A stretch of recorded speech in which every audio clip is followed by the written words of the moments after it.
शकतो ना.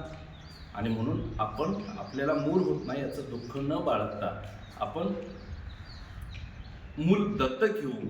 आणि म्हणून नंतरच्या कालखंडामध्ये यशवंत या मुलाला त्यांनी दत्तक घेतलेलं होतं.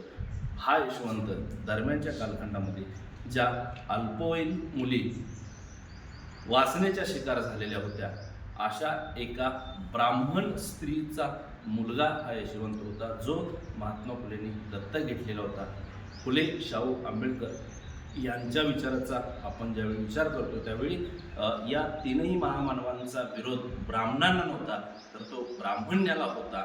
आणि म्हणून महात्मा फुलेंनी ज्या ब्राह्मणाच्या स्त्रीचा मुलगा दत्तक घेतलेला होता याचा विचार केला तर आपल्याला एक लक्षात येतं की या महामानवांचा ब्राह्मणाला विरोध नव्हता, तर तो ब्राह्मण्याला होता. आणि यशवंताला त्यांनी दत्तक घेतलं. फक्त दत्तकच घेऊन ते थांबलेले नाहीत, तर त्याला डॉक्टर करतायत.